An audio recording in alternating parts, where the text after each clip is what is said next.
Castillo, Dodgers beat reporter with the LA Times, surrounded here by my two esteemed columnists, my two buddies, Dylan Hernandez, Bill Plaschke. Two Atlanta favorites. Two Atlanta favorites. Got the Waffle House. Atlanta's most wanted right here. They brought waffles for us at the press box tonight. Yeah. Just for us, because Dylan and I said some nice things about the Waffle House. Yeah, we're here at Truist Park where the Dodgers season just ended, surprisingly. I don't think anybody outside the state of Georgia, maybe in the American South, expected this.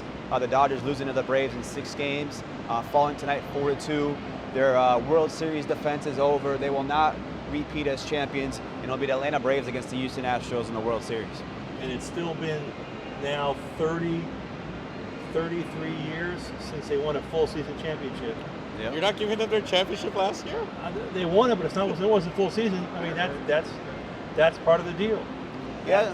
You know, I mean, I think they just ran out of gas. I think the Giants series beat them a bit more than the Braves beat them. I think they were just dead. The arms were tired. The Scherzer incident happened.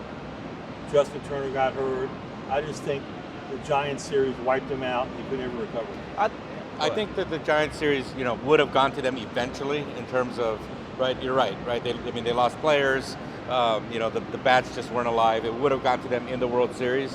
What knocked them out of this series was that Game 5 and, okay, well, let's reinvent the pitching wheel thing, right? I mean, the impact of that decision reverberated throughout the series. You're talking about the Scherzer. I'm talking about the Scherzer, yeah, right. And I mean, in part, the Urias thing too, right? Yeah. Because by not starting Julio Urias, you're now you're condensing his start, really, right? And, even though they talked about shortening the game, really it kind of created more space at the end of the game, right? And one of those innings had to be filled. It had to be filled by Max Scherzer. You can connect that game, that decision to at least, 3 losses in the series at least. Yeah. So, to me, they were still the better team here. I'm expecting the Braves to just go to Houston and just get destroyed. Which means they probably won't. Walker Buehler said because the Dodgers were a better team. Just injuries and all the weird stuff that happened. Yeah, I think this iteration, the team that we saw tonight, was not a better team, though. I think not having Justin Turner, not having Max Muncy. Max Scherzer, his arm was dead.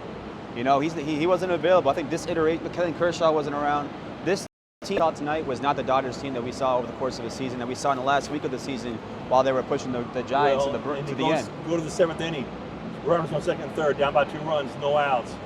Boots up, Betts strikes out. Albert Pujols struck out. Steven Souza Jr. struck out, and Mookie Betts struck out against Tyler Matzik, who was great for the Braves. And we got to give Atlanta some credit here too, man. They're scrappy. Eddie Rosario is like the best player in Major League history. It's like Babe Ruth. Yeah, he became Babe Ruth this series, and they played great. Freddie Freeman stepped up after a couple games. We struggled.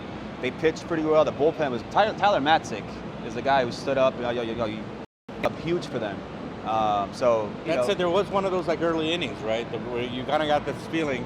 I think they had a couple guys on base, like Walker Buehler off the hook. Yep. And you kind of start thinking, oh boy, is it going to come here, right? You kind of start building up there.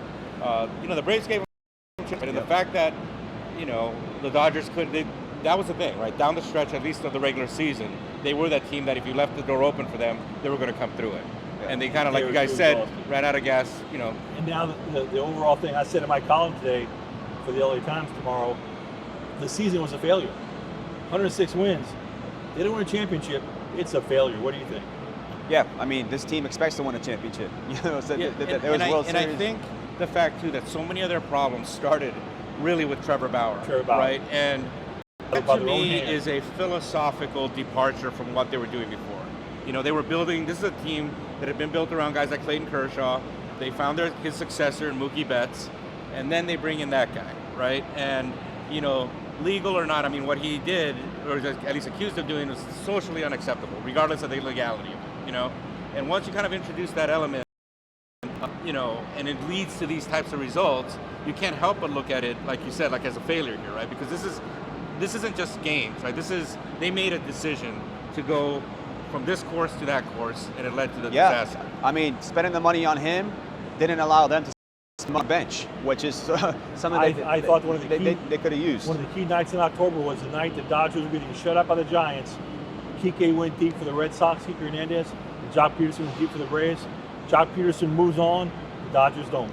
The Steven Souza Jr. thing that's the problem. That's where you saw how limited this bench was.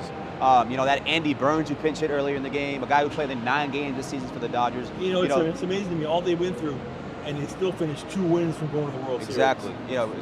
So who do we think is going to be back and who's not going to be back? Well, that's the other thing. They have a lot of questions. 5 key guys are hitting free agency this winter. So go through them, Jorge. All right, we got Clayton Kershaw. No, I say he's not coming back.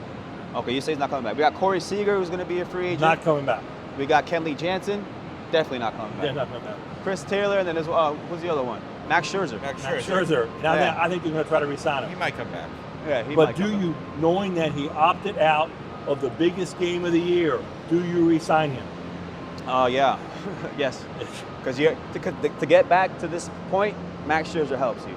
Yeah, that's true. You gotta win in the regular season as well. And as of right now, this team, Trevor Bauer is not going to pitch maybe all of 2022, at least half. I don't know. We're speculating here. He's not coming back. He's not coming back to the Dodgers. Exactly, for sure. exactly. So you don't have him. Clayton Kershaw's a question mark. Who you have is Walker Buehler and Julio Urias right now. And Tony Gonsolin, Dustin May might not pitch in 2022. You need a guy like Max Scherzer back, whether it's him or another frontline starter. I'm kind of thinking that we might see something like the Friedman did in his first winter when he traded Matt Kemp and the D. Gordon trade where they got Kike Hernandez, right? They really kind of like tried to, get bulk, really, right? They let go of some big pieces and really just kind of overhauled the roster because all these needs that they have, I don't think they're going to be enough needs in free agency. Yeah. And we might have to kind of see some out-of-the-box things where, a guy that maybe fans have become pretty attached to is gone all of a sudden. Are they the favorites next year to win it? No. I mean, as of right now, granted, things change like this, right? But they don't have guys knocking on the door in the high minors either. They don't have a top prospect waiting in the wings. And you think the Braves did it without Ronald Jr., one of the best players in baseball. Yeah. And without Marcelo Zuna. And then went out and got Jock Peterson, Eddie Rosario, Adam Duvall, and Jorge Soler. 4 guys. When this team was under 500, they went out and spent the money. Bill Shaker tweeted it earlier. You like to see that, right? These teams all are tanking and stuff. They don't want to win. They're not trying to win. It's cool to see a team like the Braves do that and come through. So who wins the World Series? The Houston Astros, I think. Yeah, the Astros are through. Their offense. That offense is a juggernaut. But I respect the Braves. I respect them. They played well. The Atlanta baseball team. The Atlanta baseball. That's team. right. So if Eddie That's Rosario, a shame that damn chop is going to be on national television. That's going to be horrific. we'll see if it actually makes television. Oh, it will. TV's part of the whole deal. Oh, there it is. It's very sad. Well, guys, here we are from the mall. Yeah, from the mall. From the mall, the sterile mall. Sterile shopping mall. It wasn't snowing today. No, it was loud tonight. There's gangs waiting to jump us outside here. Yeah, we had Waffle House. We had waffles waiting for Bill. Look at this hat he got on. They love him here in Atlanta, in Cobb County. But we'll have more coverage for you guys over the next few days, all winter long. Lots of questions going into the offseason for the Dodgers. Also, thank you to Mark Potts. Yeah, Mark Potts did all this. Thank you, Mark Potts. Potts is working his butt off the entire time. Appreciate you, Mark. And yeah, we'll have more for you guys all winter. We got Bill Plaschke here, Dylan Hernandez, Atlanta's most wanted until they leave. Corey Castillo, best beat man in America. Baseball beat man in America. I'm saying it right now. Oh yeah, he had the walk-off. He had the walk-off. He broke the Scherzer not story. He dropped the mic. Winter's coming. He's done. Good job. Appreciate it, guys.